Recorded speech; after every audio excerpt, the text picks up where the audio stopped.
This is the biggest cheating epidemic I've ever seen in my entire life. It's to the point where Call of Duty is quite literally unplayable. Call of Duty just released rank play for multiplayer, and let me tell you, things do not look good. The 3, 2, 1, let's use our hacks to get... They're breaking. Wallah, these guys better not lose. No. Yo, how do you guys lose with 3 hackers? Wallah, answer me. You guys need to answer me. 3 f***ing hackers you guys broke down? You guys are dog. Every single one you guys uninstall and give me 5 subs immediately. Get off the f***ing game. Go outside. It's over, guys. You guys are dog. All of you guys. They didn't say a word. They know how dog they are. They're like, we just lost 3 different hackers. That pissed me off. But these guys are f***ing shameless. Theater? Do you guys want to actually... Wallah, we'll go to theater. Does theater work? Yeah. Good raid. Sick raid.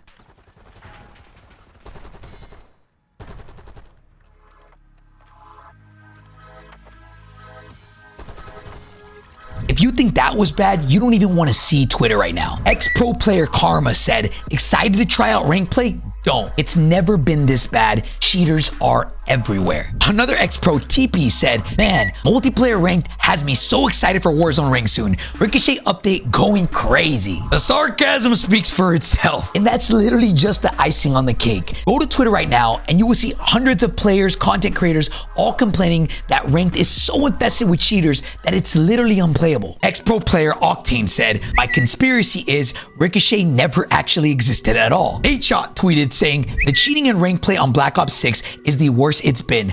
I'm actually disgusted. Don't know how it's gotten to this point, but the game is completely chalk. Ex-pro player Zinni said, this is unplayable, LMAO. Zuma says, if you hack, you're a bitch, especially all the weirdos on TikTok doing it live. Never seen so many oddballs. And as you see, the list goes on and on. Now, if there's even a slight chance that you think, oh, these guys are just complaining because these guys are better than them, watch this video. This guy deadass was just getting slammed and then decided, you know, I'm gonna start spin botting. Cheating, bro. He said we were cheating, bro.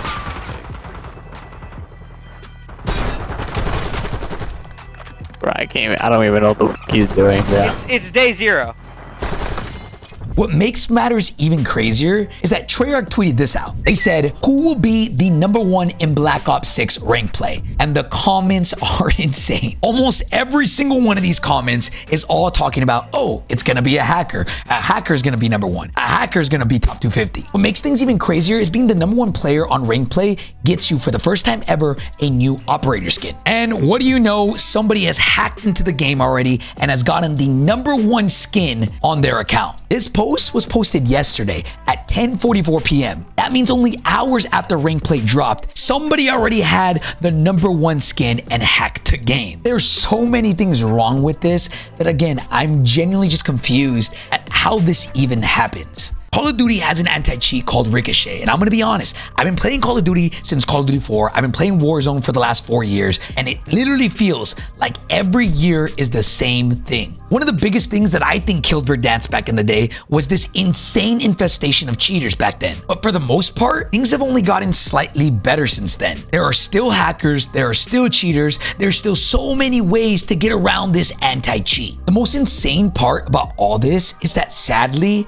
it's not even just Call of Duty. It really does seem like we're dealing with this hacking epidemic, and it seems like a lot of these game developers have no idea how to handle it. For example, streamer Clicks. He made a tweet yesterday saying the amount of hackers that are getting away with earning in this game is unbelievable. Every final lobby, there are minimum 3 cheater trios ruining people's chances of earning. Why hasn't anything been done? And then tagged Fortnite. Do I just queue up with rage hackers next Cash Cup? I'm gonna be honest.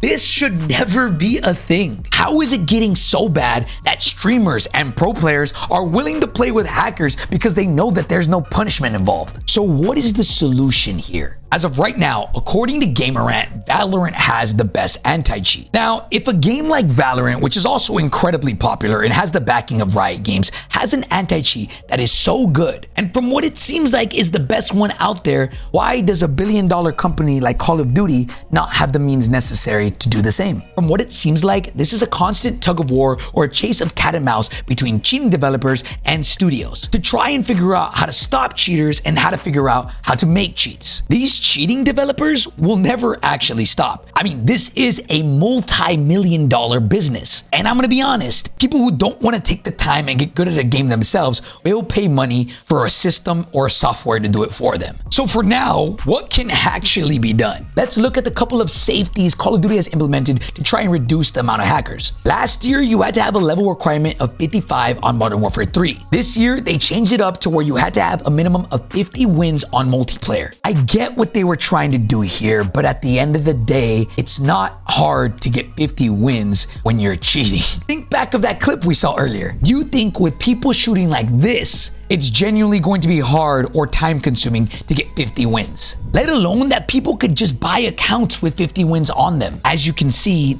this is a never-ending cycle. At the end of the day, I don't know what can be done here, but Call of Duty does have the responsibility to try and do everything they can. Right now, if you or I wanted to go play rank play, it would genuinely be impossible. To all my console players, you guys thought you were safe too? Call of Duty has removed the ability to take crossplay off. So now, if you're going into rank play, you will 100% be against PC players, Xbox players, and everything in between. I really do hope Call of Duty can figure out some type of solution. Do I see this happening within the year, within 2 years? I'm gonna be honest, no. Warzone rank comes out in less than a month. And if these things are not fixed, it will suffer the same fate that multiplayer is suffering right now. You have hundreds and hundreds of YouTubers and creators that all want to play your game, but they quite simply can't without running into an insane amount of hackers. I know I spent the last 10 minutes or so going over how the game is really unplayable right now, but it's weird because for Warzone, things are actually in a pretty decent state now. With the new update for ranked, they also introduced a new update to Warzone. First and foremost, they reintroduced Rebirth, which for those that don't know, was taken out of the game a couple days ago due to some audio issues and some lighting issues. Again, that should never have been a thing, but I'm glad to see it was back in only a couple days. Audio actually sounds decent. I'm not gonna say it's perfect, but it is passable for now. And the lighting is definitely fixed. Before, you would walk into a room and it was literally pitch black in the corners. The next big change that they implemented was they made stims a lot better. When Warzone launched initially, stims were actually incredibly fun. But you know how it goes. If we're having a little too much fun, they decide to nerf things. So the stim was one of those things that got an insane nerf. They took the stim speed from what felt incredibly fast and they nerfed it to 15% for only 1 second, as opposed to what it was before, 3 seconds. Then after seeing the community response, they made these changes. They said the speed boost duration has been increased from 1 second to 3 seconds. They said upon the launch of Warzone, we identified a critical issue and in response, temporarily reduced both the speed increase and the duration of stim shots while we worked on a solution. Our goal is to offer a meaningful speed boost with a clear upper limit to ensure balanced and consistent combat encounters. As it stands, both Resolute and Stim Shot provide a 15% speed boost each, with their combined effects capping at 20%. This allows players to experiment with various combinations to reach the maximum impact. We've seen this so many times, where there's this broken item where it may or may not be too overpowered that they then nerf to the ground. They never really do any in-betweens when it comes to nerfs. It's always from one extreme to the other. This is a perfect example. Then due to community feedback, they figured out, hey, that wasn't what we should have done. Then dialed it back and found somewhere in the middle. In my opinion, it still feels pretty slow and I think could be faster, but hey, I guess this might be the best that we get. Someone on Twitter tweeted out they reverted the nerf W. Chuki responded with no revert. They still feel like they're barely giving a speed boost, but this is definitely the best they're gonna allow. This always seems to be the case. When it comes to nerfing things, they always go to one extreme. But when it comes to buffing things, it's always very incremental. For example, reloading speeds. Instead of making reload speeds the speeds that they were in Modern Warfare 3, which was incredibly smooth, they decided to only increase AR and LMG speeds by 10%. Again, it seems like for nerfs, it's one extreme, but when it comes to buffs, it's very incremental. But some people are actually really happy about this. Streamer Zyro tweeted out and said, W Treyarch, but we shouldn't have had to experience all of this in the first place. At least they're working hard to fix things fast. Then lastly, they fixed an issue that was causing munition boxes and plate boxes to be deployed incredibly slow. They said that we removed an unintentional delay that previously prevented players from interacting with the armor/munition/utility blocks when initially deployed. Huge W out of Treyarch and Raven for this. It does seem like this year, Call of Duty, Treyarch, and Raven are doing everything that they can to respond to the community and take all of their feedback. I'm gonna be honest, I'm not used to this. Warzone 2, arguably the worst Call of Duty ever, it felt like they took zero feedback from them. At At Call of Duty Next, myself and a bunch of other creators gave our feedback on the game and told them that it was just incredibly slow. Fast forward to the end of that game's lifespan, and it was genuinely still incredibly slow. Modern Warfare 3, there was a delay to go into slide canceling that we told them from the very beginning at COD Next that never was fixed. To now, the game has only been out a week and they've already made these changes. Audio improvements, increasing movement fluidity, speeding up reload speeds, and overall making everything significantly less clunky. But the sad part is, none of this matters if this cheating problem is not fixed.